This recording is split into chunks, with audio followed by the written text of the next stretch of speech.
Assalamualaikum warahmatullahi wabarakatuh. Perkenalkan, saya Adiatma Dinan Pradana ingin mereview film yang berjudul Sang Pencerah untuk memenuhi tugas kemuhammadiyahan. Pada suatu hari lahirlah seorang anak laki-laki di sebuah desa yang kental akan budaya adat istiadat Jawa yang kebanyakan dari mereka masih gemar memberi sesajen. Anak laki-laki itu diberi nama Darwis. Hari demi hari ia tumbuh menjadi remaja yang pemberani sampai suatu saat ia mengambil sesajen diletakkan warga di depan untuk sebuah pohon yang dianggap keramat. Keberanian Darwis yang saat itu berumur 15 tahun membuatnya semakin yakin dan semakin besar keinginannya untuk mendalami ilmu agama. Sampai akhirnya Darwis remaja menghendaki untuk pergi haji ke Mekah untuk mendalami ilmu agama Islam. Ternyata niat baiknya itu tidak sebaik yang orang lain pikirkan.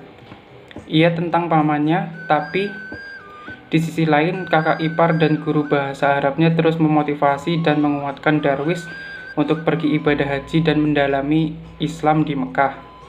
Dengan berbagai pertentangan dan rintangan, akhirnya Darwis dapat pergi haji untuk mendalami Islam di Mekah. Tidak membuang banyak waktu di sana, Darwis pun menghabiskan waktunya fokus melaksanakan serangkai proses ibadah haji dan mendalami Islam di Mekah. Setelah 4 tahun berlalu, Darwis pun pulang kembali ke kampung halamannya dengan merubah nama menjadi Ahmad Dahlan. Darwis remaja yang kini telah berubah nama menjadi Ahmad Dahlan tumbuh dewasa dan mulai mengagumi seorang wanita yang dari dulu telah beliau kenal. Namanya yaitu Siti Walidah.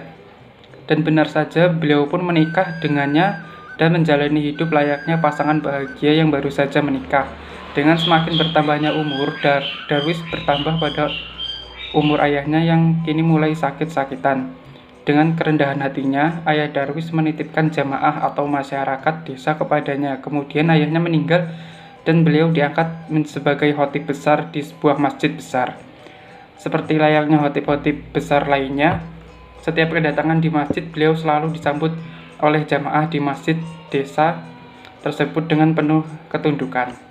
Kiai Haji Ahmad Dahlan melihat ternyata masih banyak masjid yang sepi dan seketika itu beliau melihat kompas dan ternyata arah kiblat yang selama ini dijadikan untuk arah sholat tidak tepat ke arah Ka'bah.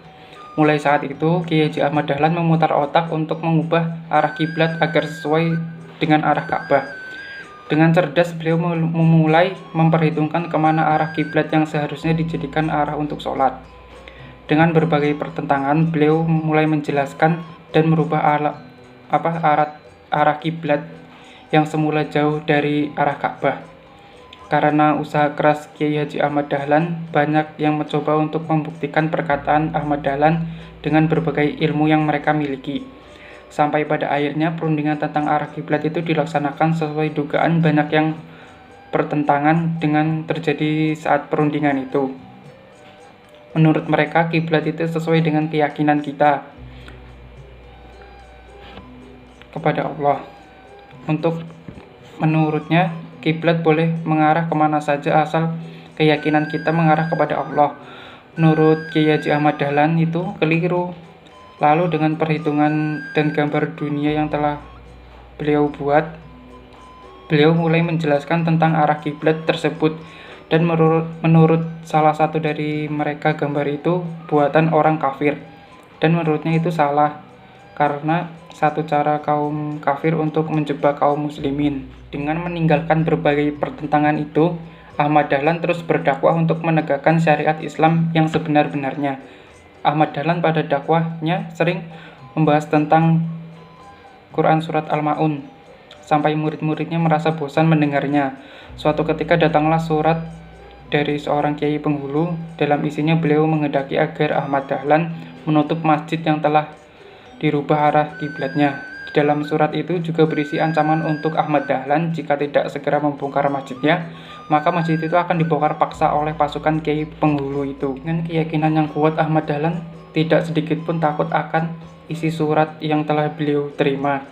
Dengan benar saja para warga berdatangan untuk merobohkan Masjid Kidul yang pada saat itu sedang berlangsung tadarus Al-Quran. Pemberontakan besar terjadi pada saat itu, kitab-kitab dirampas, masjid dirusak, kendi-kendi dihancurkan, dan mereka merobohkan masjid kidul yang dianggap telah melenceng dari ajaran penghulu-penghulu yang terdahulu. Sampai akhirnya Ahmad Dahlan dan istrinya Siti Walidah hendak pergi meninggalkan desa Kauman.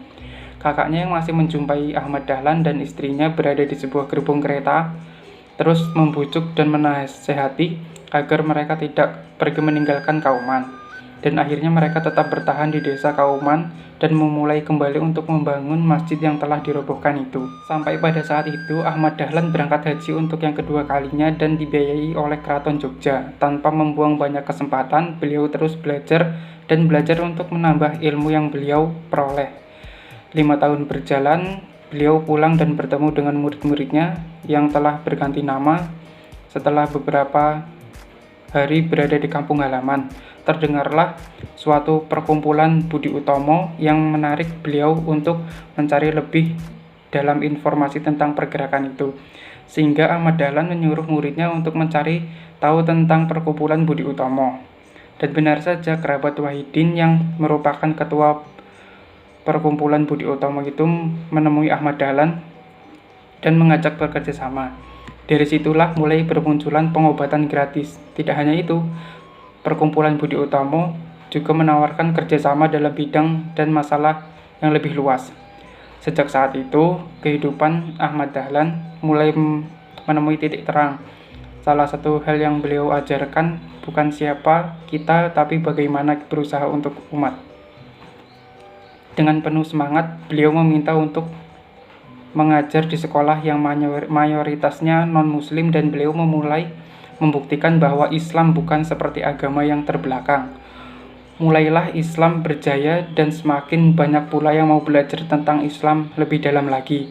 Semua usaha keras Ahmad Dahlan tak lepas dari dukungan orang-orang di sekitarnya, terutama istrinya Siti Walidah yang senantiasa mendampingi dakwah beliau. Seakan-akan kita melihat perjuangan Khadijah ketika mendampingi Rasulullah berdakwah.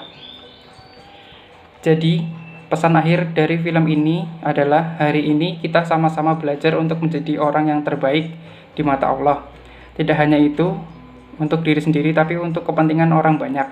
Hidup ini singkat dan hanya satu kali. Manfaatkan tidak hanya untuk kepentingan sendiri, Allah beserta orang-orang yang peduli, insya Allah akan diridhoi. Sekian review film dari saya. Kurang lebihnya mohon maaf. Wabillahi taufiq wal hidayah. Wassalamualaikum warahmatullahi wabarakatuh.